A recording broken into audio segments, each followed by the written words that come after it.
Welcome to the Ellevate podcast, conversations with women changing the face of business.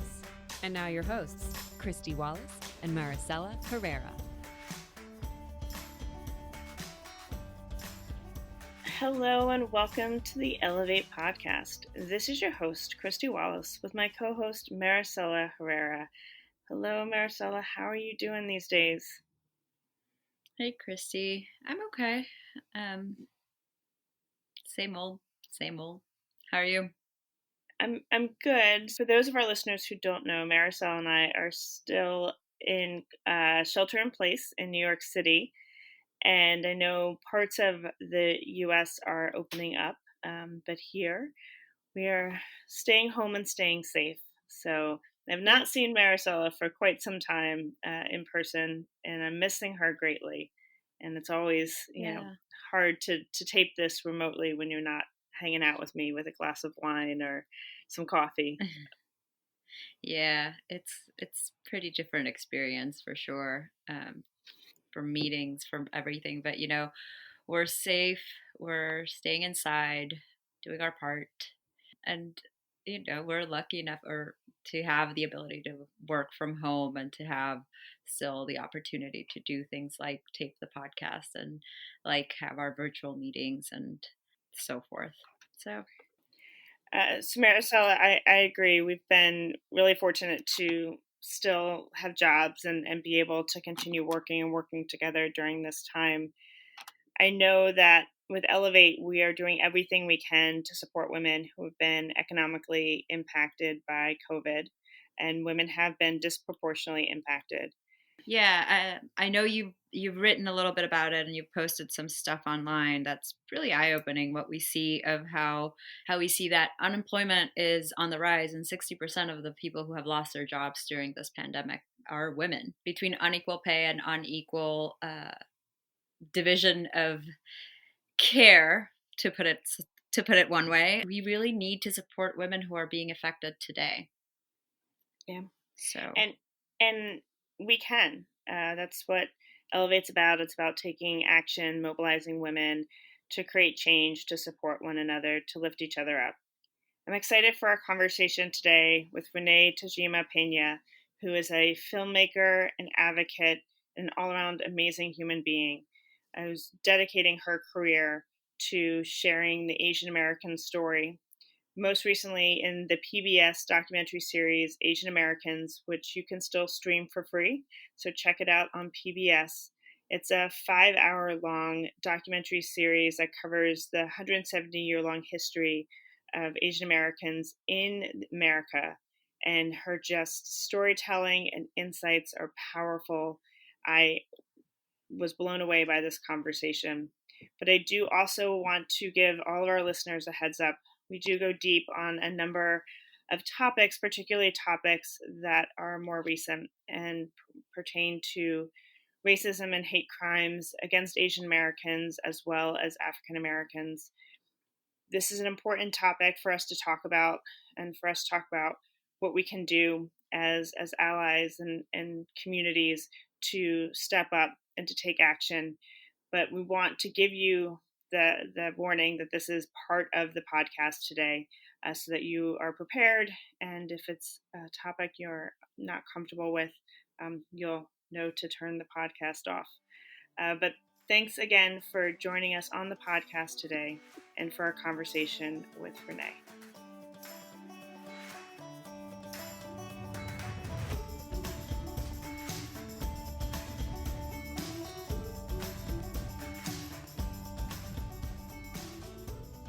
So Renee, thank you so much for joining us today on the Ellevate podcast. It is just a true honor to have you here. Thank you so much for having me on. Of course. So I know we just left Asian Pacific American Heritage Month. We've been talking on a number of our podcasts recently about celebrating and exploring different identities and backgrounds. We have so much to talk to you about, but before we get to really unpacking what it means to be an Asian American today, I wanted to talk to you about you and your personal background and story. And we always love to start off with these, personal anecdotes about how you got to where you are today. so many of our listeners are continuing to explore who they are and how they have an impact on the world. And they get a lot of inspiration from our guests like you. So if you wouldn't mind just sharing a bit about yourself, we would love to learn more. Sure. Well, I'm third generation Japanese American. And actually, this pandemic of anti Asian hate, it's sort of full circle for me and my family because my grandparents came early 1900s in the middle of the whole anti Asian exclusion era. Um, so my mother's father arrived in San Francisco April 17th, 1906. And as soon as he stepped off the boat, he was chased down by these merchant marines. They were yelling at him, go back to China. It's always go back to China. He was from Japan, but it's go back to China. And, they were assaulting him, throwing rocks at him. And I mean, that was pretty typical, as I understand, at that time. And it was the middle of anti-Asian exclusion and the whole anti-Asian hysteria. And he left town immediately for Los Angeles. So that's how my family ended up in Los Angeles. That's how he also missed the Great San Francisco earthquake, which happened the very next day in San Francisco. But luckily, he was here. So I don't know. Maybe there was an upside to that. So my family is, we've been here for a long time. World War II, they were incarcerated in different camps. My uncle was in the high security camp, Tule Lake, the incarceration camps for Japanese Americans. He was in a high security camp because he was in a weightlifting club. So he was suspected for being in a weightlifting club. And the rest of the family was in Heart Mountain, Wyoming, Gila River, Arizona. And my father and my uncles were in the U.S. military. So we had a very typical story of Japanese Americans during that time. And I grew up with those stories of my grandparents and how they came here and what they confronted when they immigrated here, and my parents and their experiences during World War II. So those stories really shaped me. One thing that happened when I was very young, when I was in the sixth grade, and I was growing up in the Los Angeles area, is I was assigned, we were all assigned in my class by Mrs. Counts, our sixth grade teacher, to give an oral report about something, anything. So I picked the Japanese American incarceration. And this was like 1969. So very few people knew about it back then. And I interviewed my mother and my grandmother. We had actually been to Heart Mountain, the site of the incarceration camp where my mother's family was, because she insisted that we see it and we know all about that history. So I got up in class to deliver the report, and I can hear from the back of the classroom Mrs. Count screaming, "What are you talking about? That can never happen in America." And I said, "Well, I asked my mom and my grandma." And she said, "Well, they're lying. They fabricated the whole thing." And I was so pissed off. I mean, I was 10 years old. And, if you've seen Leela Lee who's an actress and an artist, she has this angry little Asian girl cartoon, the angry little Asian girl with the rice bowl haircut. But she's always flipping the bird because she's so angry at the world. That was me, down to the rice bowl haircut and definitely flipping the bird.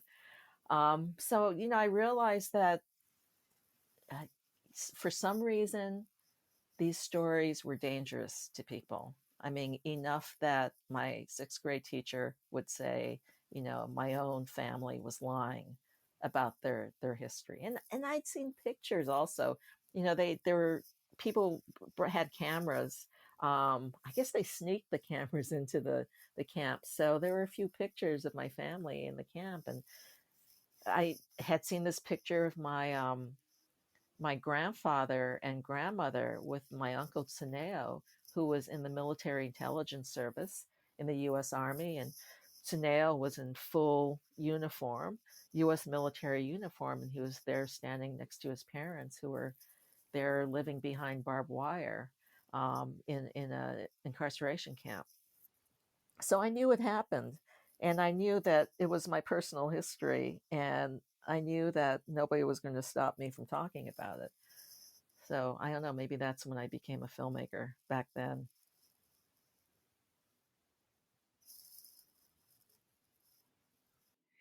It's amazing how things like that happen. You know, one opportunity leads to another, and sometimes it's, you know, the unexpected moving cross country or that opportunity you find that leads you in a different direction. So that's such a fascinating story, and for me, a big takeaway is just what the landscape of film and media was at that time. You know, and still today, lacking in, you know, diversity of voices and thought. Although certainly at that time, you know, you know, were coming up in an industry where you didn't see yourself, and you didn't see um, you know, that opportunity that you know, many of us are looking for. So I'm really happy that you kept going and that you were able to connect with this community in New York City, because that led you on this very powerful journey, which most recently you produced a new documentary series called Asian Americans on PBS, and you cover 170-year long history of Asian Americans in America. And it's, you know, there's a lot there. Just in our conversation right now, we've touched on so many different parts of history. How are you able to, you know, distill that into 5 hours and to really touch on that long and varied and complicated history? Well, it was supposed to be 6 hours, but we didn't have the money for the 6 hour. But from the very beginning, I wanted to tell that history through personal stories. So I think that made it a little easier to kind of, you know, compress everything into 5 hours, because we weren't trying to do a, you know, historic textbook overview where you had to footnote and fill in all the blanks. And, um, you know, we weren't trying to make a definitive, comprehensive history of Asian Americans. We were more interested in these larger themes and how people, you know, people's lives in moments of history, and how it's not really how Asians became American, but how Asians helped to shape America. So we were looking at, you know, some key figures of people who helped to shape the history or were eyewitnesses to the history. Not necessarily like people who are famous, or, you know, some people are famous, but, you know, some people were so-called ordinary people who just stepped up and you know, took charge of their lives and became, you know, really important to in those tipping points. And so it's about the American story. It's not just about Asian Americans. Well, and I know the documentary starts with a powerful story of a Filipino orphan, Antero Cabrera, and he was put on view in a replica village at the World's Fair in 1904. Why was it important for you to start with that story, that scene? Well, we wanted to set up in the first episode the roots of what we're living through today. And so part of that is racial hierarchy. And in the early 1900s, the racial hierarchy of the US was being, you know, I mean, that's not when it started, but it was certainly being, you know, formalized in a lot of ways. So, you know, the racial hierarchy being whites on top, blacks on the bottom, and for Asian Americans, you know, occupying the spaces in between. And the other thing that was, which I think Americans don't really look at in terms of the Asian American story, is the way empire really shaped Asian America. Um, Antero Cabrera was a young Filipino. He was just a boy, 11 or 12, when he was brought by anthropologists to the 1904 St. Louis World's Fair to be displayed in a human zoo. And along with about 1,000 other Filipinos were put on display.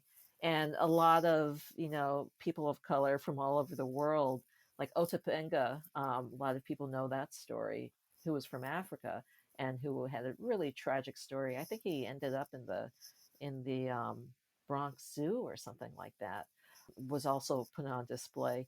But so the Filipinos were put in this Philippine reservation. It was the biggest attraction at the World's Fair.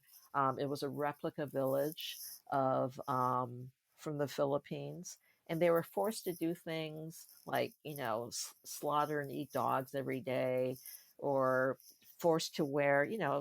St. Louis can get cold in the wintertime, and they wanted to wear Western clothes, more protective clothes, but the fair managers wanted them to wear the loincloths and would look like native dress. So they had to make a deal where they would wear it a certain number of hours a day.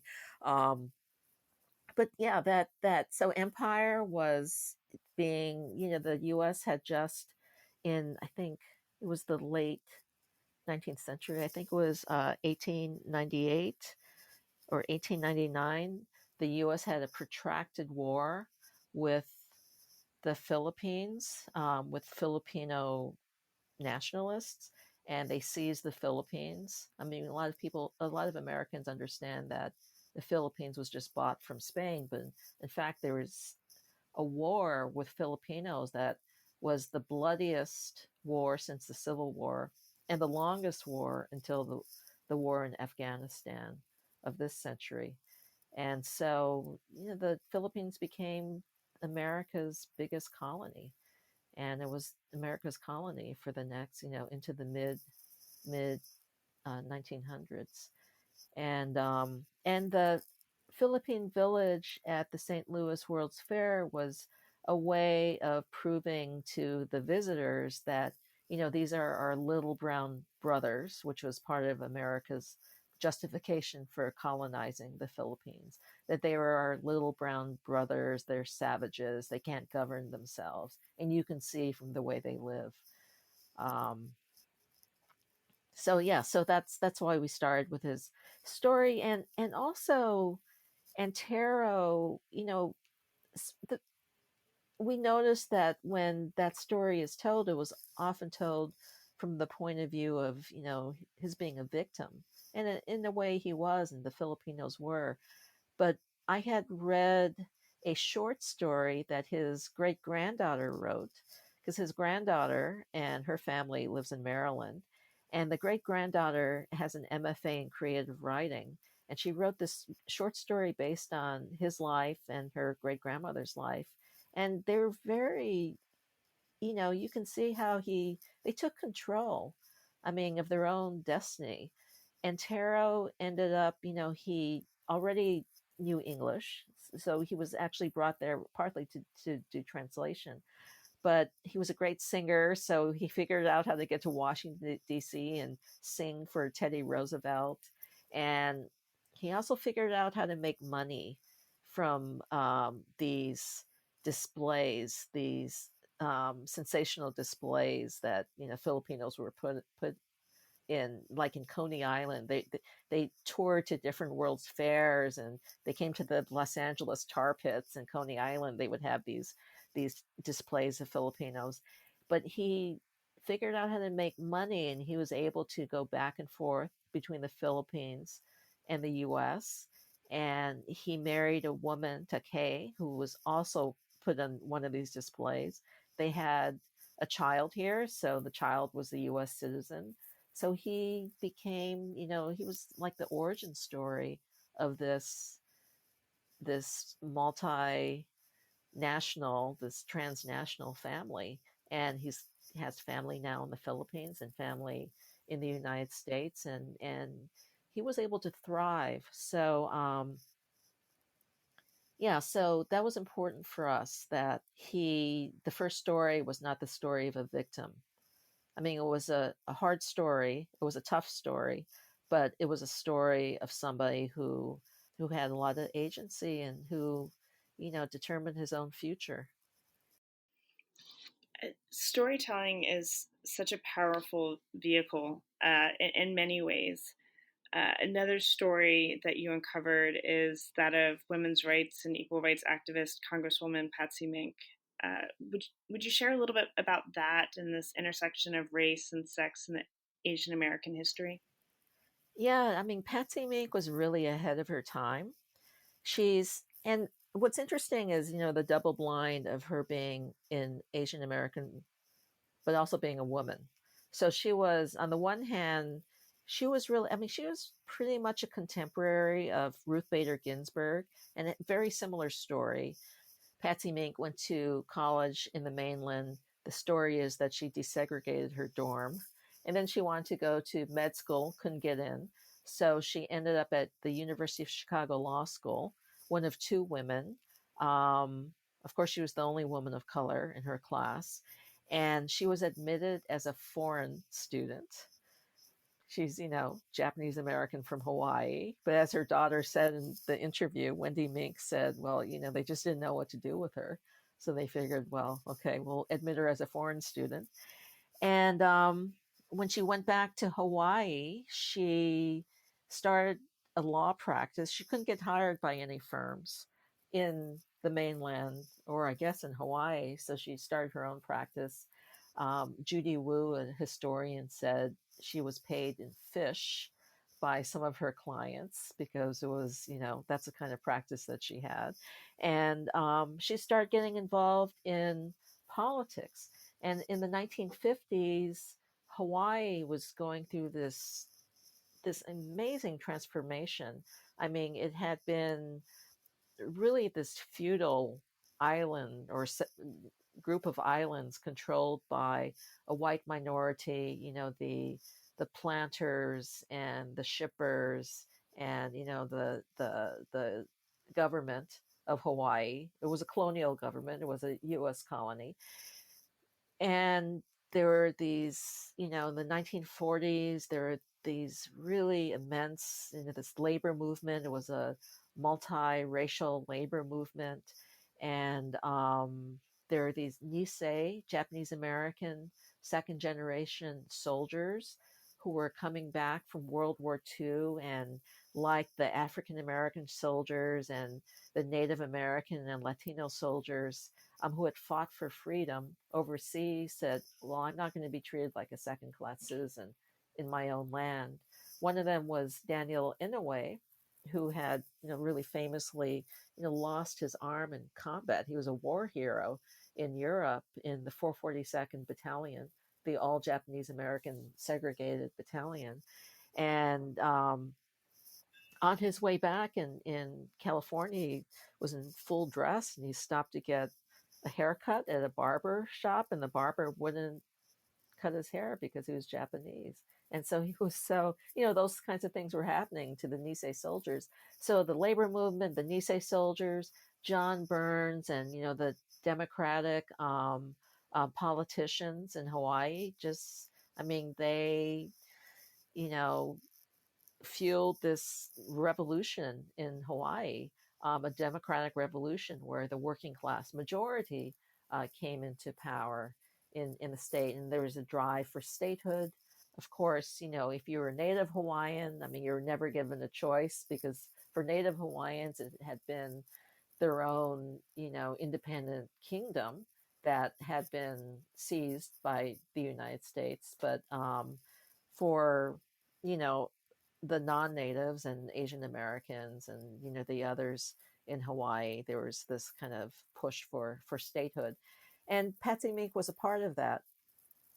But she came up against the party bosses when she wanted to run for Congress. As soon as Hawaii was made a state, she wanted to run for Congress.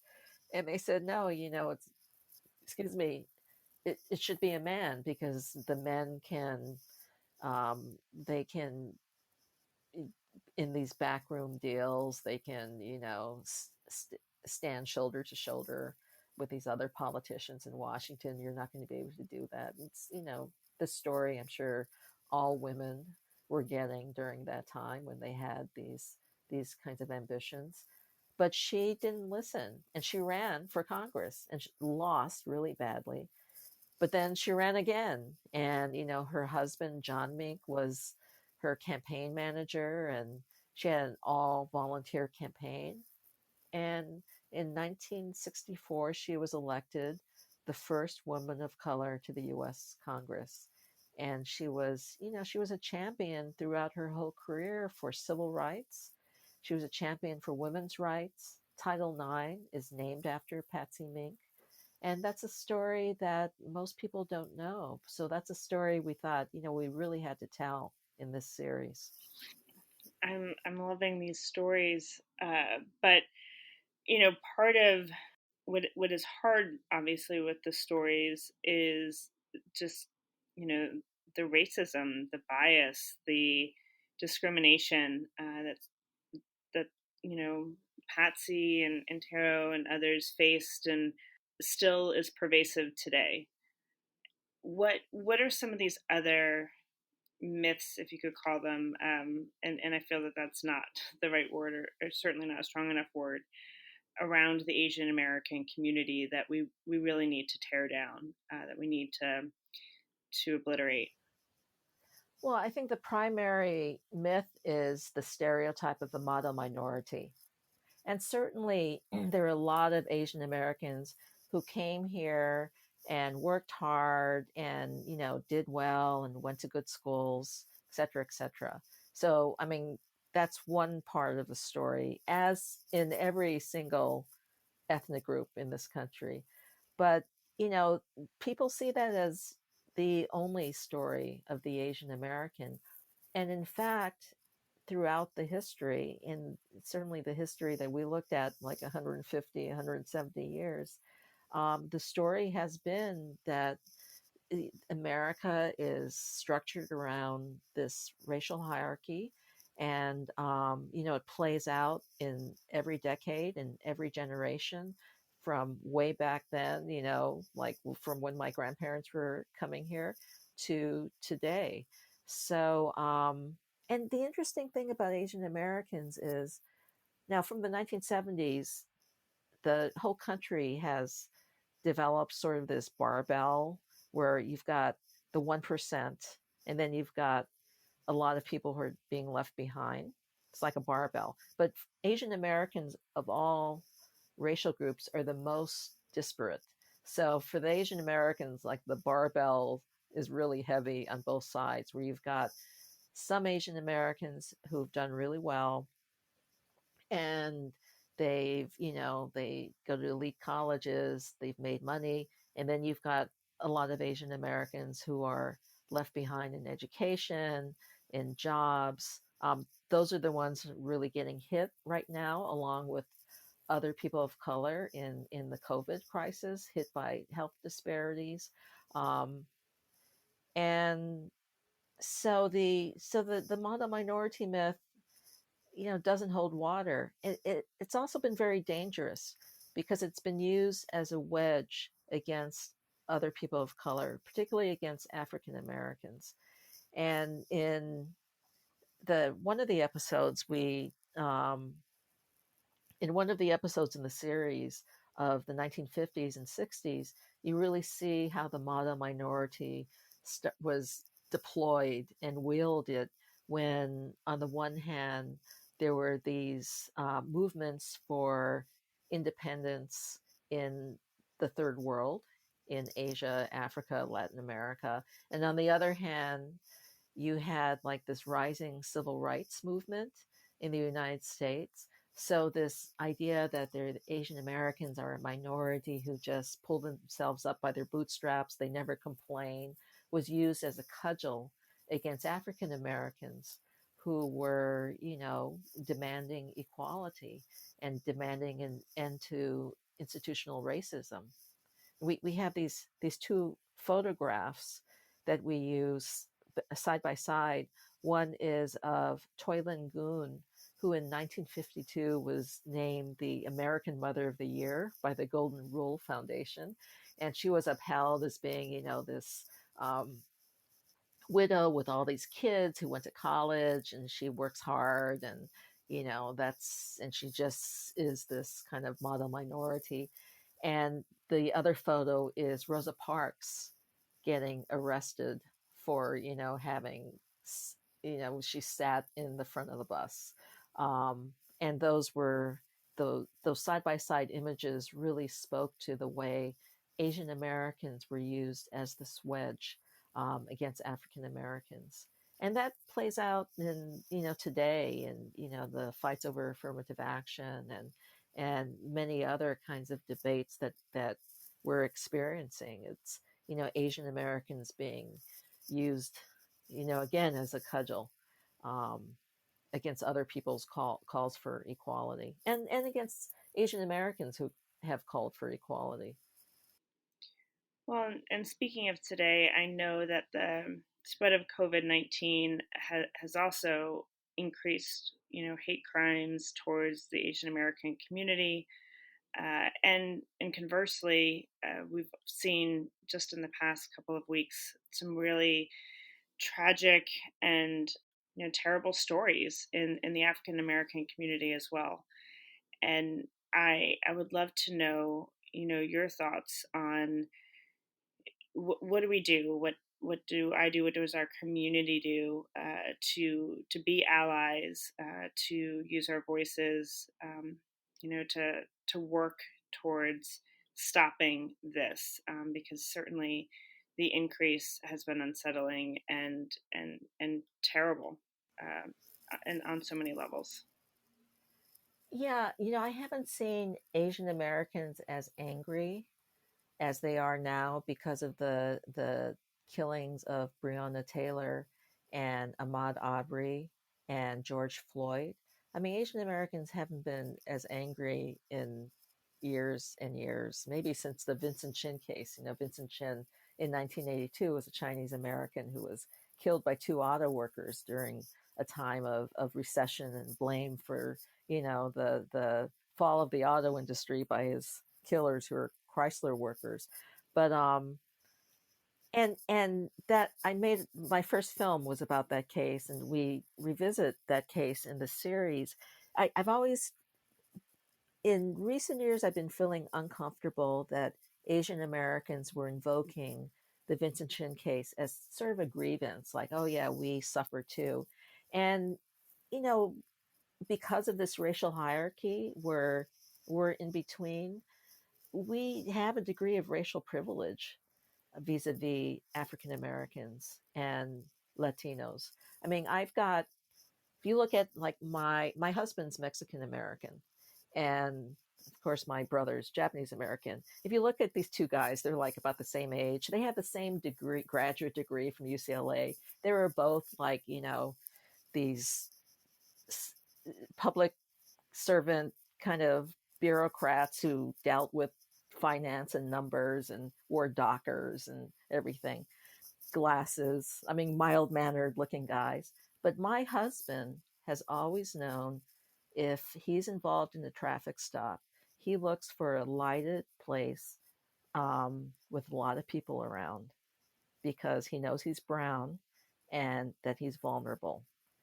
My brother doesn't have any worries like that and never had any worries like that. So, as Asian Americans, it's not an oppression Olympics. It's like the roots of racism are the same. They're manifest in different ways, but it's like what Fannie Lou Hamer said, something like, until we're all free, nobody will be free.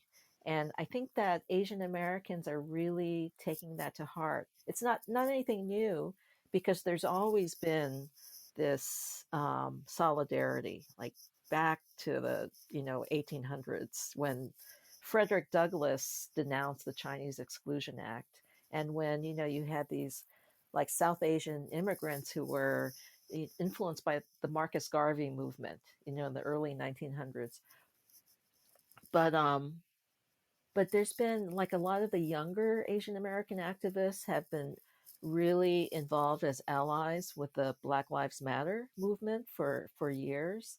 And but there's been a consciousness because the COVID crisis really started with this hammer on Asian Americans. Like, didn't matter if you're a professional or what, it's like this hammer because of the way the president characterized it as the Chinese virus, or the, senators calling it the Kung flu. I mean, so Asian Americans really have had a target on their back. But at the same time, there's this continuing drumbeat of violence against African Americans that, nobody in this country can ignore. I mean, what happened to George Floyd was just like mind-boggling. And one of those officers is Asian American. He basically turned his back instead of trying to intervene.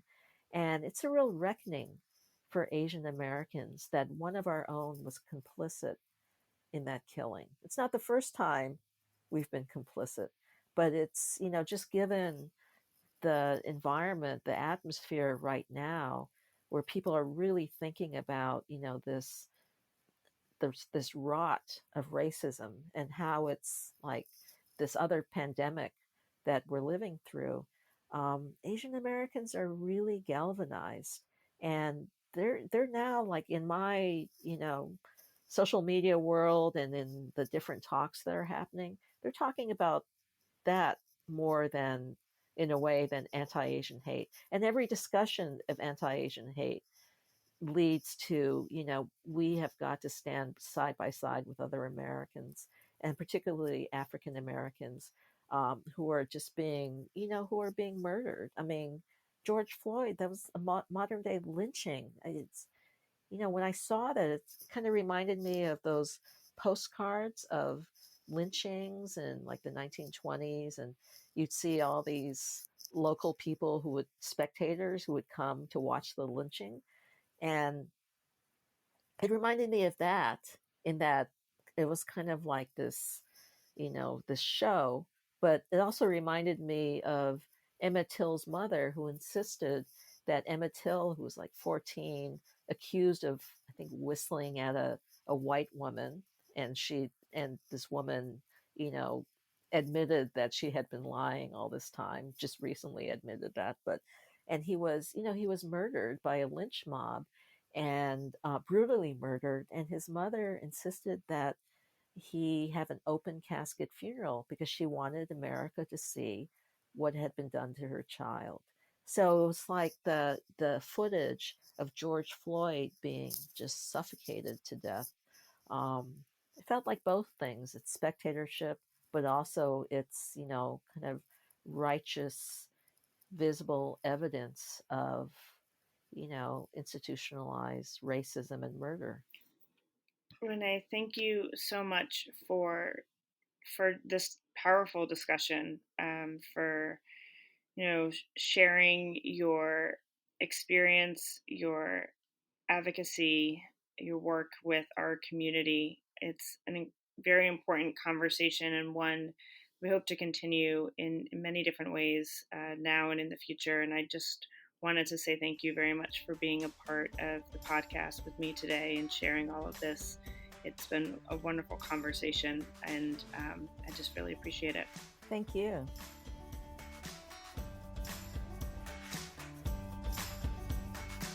Thanks so much for listening to Ellevate. If you like what you hear, help a girl out. Subscribe to the Ellevate podcast on iTunes, give us 5 stars, and share your review.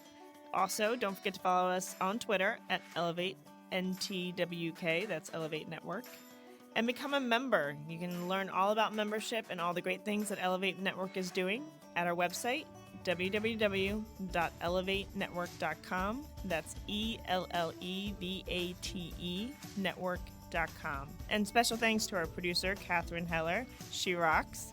And to our voiceover artist, Rachel Griesinger. Thanks so much, and join us next week.